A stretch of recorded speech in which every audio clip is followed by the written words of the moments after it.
Executive Dean in absentia, of course, heads of departments, facilitators, ladies and gentlemen of the press, and the distinguished guests. My name is Blessings Mosugu. I'm a broadcaster and a reporter with News Central Television, Lagos, Nigeria. I'm also a fellow of the Media Innovation Program, Cohort 4. And with all the grammar you'll be hearing today, I'm only proposing one simple thing, and that is the spirit of Ubuntu. Now, for the non-South Africans amongst us, let me explain. Ubuntu is a word from two South African languages, and that is Zulu and Xhosa. It basically means I am because you are. Archbishop Desmond Tutu put it in a very simple context when he says, a person is a person through other persons. And so as humans and as journalists, the elements of humanity, generosity, factuality, as well as empathy should not be lacking amongst us. Now, as Nigerians, the core of our belief is unity.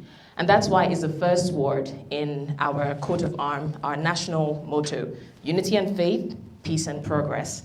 Yorubas will say, Ejeka sowopo kafi moshoko. I'm not going to ask you to try it so that we can leave here today, but basically what it means is let us come together and hold hands. So as I proceed with my presentation, I want you to picture humanity, I want you to picture unity and Ubuntu. That said, let's take a look at the abstract.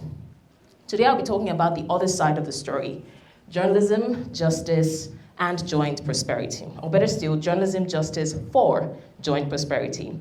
Now, Nigeria and South Africa have had a love-hate relationship for a while now, and you wonder why. And at the heart of that rift, you find policy and you find perception. Perception because, unfortunately, there is a gap in representation. So a lot of times, we do not exactly represent the fact as it is, and that is peculiar to South Africa, Nigeria, and other African countries. Now, I like how business moguls, content strategies, and enthusiasts put it. They say something like brand or be branded, and that also basically translates to tell your story or they tell it for you. And that's the mistake we're making on the African continent. South Africans do not necessarily come out to tell the fact as it is. So do Nigerians. And that way, it leaves a lot of room for speculations, a lot of room for assumptions. So this paper aims to bridge that gap, to find how we can solve the problem of assumption and speculation, and basically to foster joint prosperity. The objectives at the end of this would try to examine the persistent imbalances in Nigeria-South Africa relations with a special focus on media narratives, to also analyze how recent occurrences have been reported by both countries' media and the impact of these portrayals on public perception and diplomacy, to highlight the role of balanced, fact-based reporting in reducing stereotypes and fostering mutual trust, to also identify opportunities for media-driven cooperation, including cross-border collaboration, fact-checking, and cultural storytelling, to recommend policy and practical interventions that can reposition the media as a tool for Pan-Africanism. Next slide, please. Now, the background and context. A historic bond was forged between Nigeria and South Africa. Now, during the anti-apartheid struggles, Nigeria supported South Africa. I'm sure we all know that. Down to Nigerian civilians contributing a portion of their salaries to the struggle. Now, Nigeria had contributed an estimated $61 billion towards the anti-apartheid efforts at the end of the movement, while South Africa, over the years, has become one of Nigeria's most significant business allies. And as of 2020, trade between both countries stood at $2.9 billion.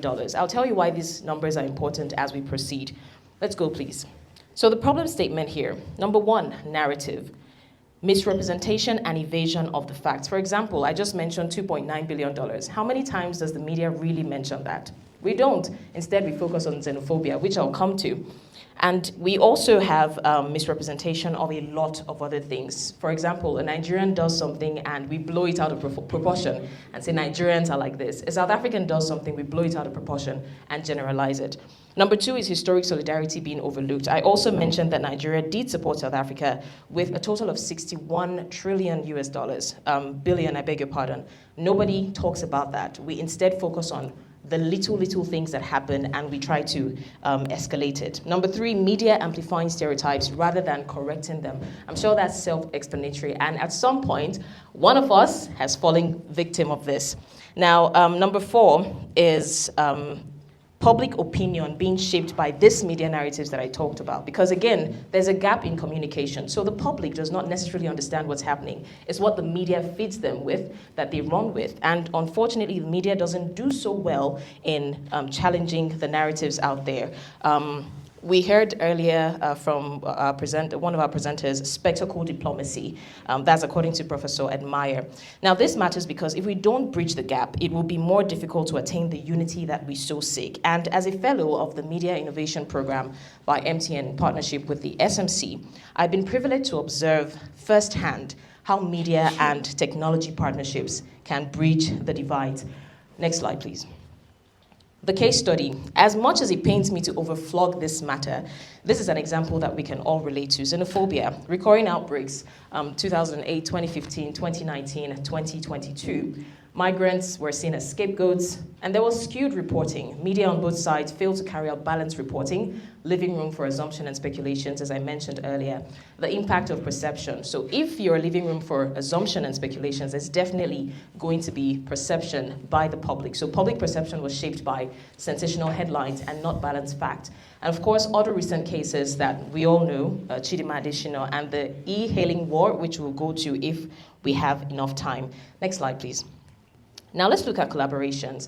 I'm sure we all know some of the examples, but I'll just list them out. Banking and telecommunication. MTN has become such a household name in Nigeria that any Nigerian would argue that it's purely a Nigerian company. But as MTN would like to say, we are a Nigerian company with South African ancestry. There's also e-commerce. There's security and defense. Even in the recent concluded Chiefs of Defense Staff Summit, which I'm sure a lot of us covered in Abuja, Nigeria. Security and defense, media, art and entertainment, the AMVCAs. We see hosts of the show like Mateba and of course Ike Osaki-Oduwa. And of course, education. MIP is a prime example where we are trained as journalists at the Pan-Atlantic University, but we also are exposed to the South African ecosystem so that there is a balance. And at the end of the day, we get to see some things that we were not necessarily privy to. For example, we visited the Apartheid Museum and Precious was upset because there were some things that she didn't know until she went there. And so our eyes were open to that. Next slide, please. Policies and practical recommendations. And this is my favorite part because we can't just list out problems without giving solutions. Now, the first one I'll mention before going to this is one of the things that came to me in the course of this summit, and that is know who you are and represent who you are. If we do not know who we are, if we do not carry who we are on our heads, like Nigerians say, carry your matter for your head, nobody would be able to represent our interests as well as we can. I'll give an example. Now, this is no shade to any content creator, but I know a lady on TikTok who does a sarcastic form of content where someone in the West would ask, oh, do Africans have water? And she'll come out and say, no, we don't have water, we drink from this. As funny as that sounds, how then do we debunk the rumors? How then do we let them know that, no, we actually have Wi-Fi, we have internet, right? It's funny, it's entertaining, but then we need to be able to portray the actual reality of who we are to the outside world. That's why they still call Africa a country, because nobody has really told them that it's a continent. Now, mutual respect, culture, names, intentionality. At News Central, for example, we are tasked with correct pronunciations. We have a South African correspondent. Her name is Mbongani Siziba. And we're not just allowed to call her Bongani, right? So we have to learn. We also have Inamaso, the president, Cyril Ramaphosa. We don't just call him Cyril Ramaphosa. And of course, Gauteng. We don't call it Gauteng. Now, to show respect and hopefully, I'm sure the same thing applies to South Africa, and that's why we appreciate the effort made to pronounce the name Funsho correctly. Also, when we walked in this morning, what we heard instead of the Amapiano was the Afrobeats. And I'm sure, like every other person, it made us feel welcomed. It made me feel at home. I was dancing and vibing, and I realized this was intentional. It wasn't just some random music. So kudos to you, Jay, for that. Now, very quickly, 3 layers of engagement. Government to government, government to people, and people to people. Government to government in the sense that there's so many policies and reforms that can be achieved when both governments come together.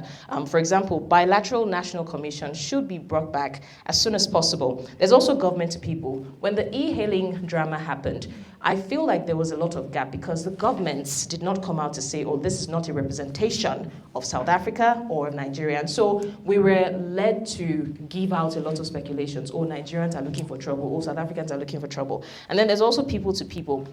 Now, this is the most important because Nigerians will always say a government is a reflection of its people. So as a person, when you're coming to visit South Africa, don't come with the intention that they will steal your phone.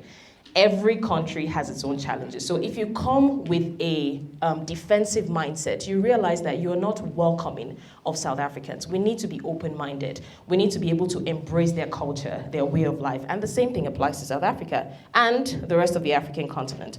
Now, balanced media narrative, equal balanced economies. When the media tells one stories of rivalry, it affects investor confidence and public trust. So we need to be careful. The media is at the heart of storytelling on the African continent. And of course, cross-perspective reporting through media partnerships as well. I would also talk about policy support for cross-border creative projects.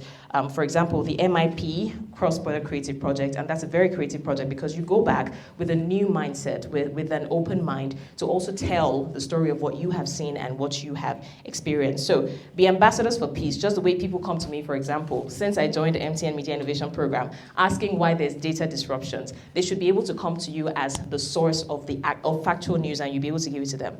Next slide, please. In conclusion, Nelson Mandela said, since we have achieved our freedom, division can only come from amongst us. Olusegun Obasanjo also said, economic Pan-Africanism is what would lead to the economic liberation of Africa. The challenge of information imbalance should not define the existing relationship. Instead, it should be overcome through fact-based, balanced reporting. The possibilities are endless for both economies in terms of continental trade, digital innovation, shaping global culture, and strengthening peace. Next slide, please. Going forward, and even in the football game tonight, remember, you're first human before you're a journalist. So always remember Ubuntu.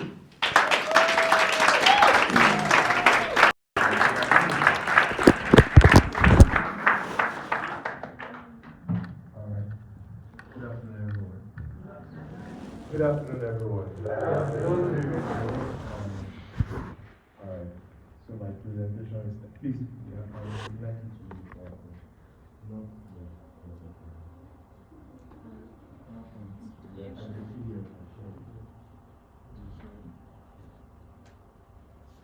all right. So my presentation is titled Digital Diplomacy in Africa, Leveraging ICT. So let me just quote. I wanted to make an address here.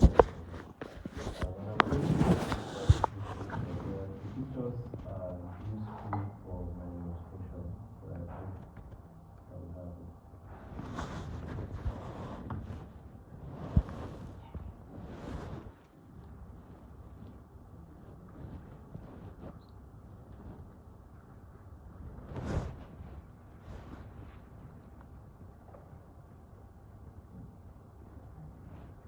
Alright, so I'll just start with the introduction. First of all, I would say that it's a privilege to speak to you today about the subject of advertising. Almost personal interest to me and crucial within the context of our conversation on the dynamics of the relationship between Nigeria and South Africa. So I will be speaking on ICT and digital platforms. Examining foreign relations within the context of our conversations about Nigeria and South Africa, and that is because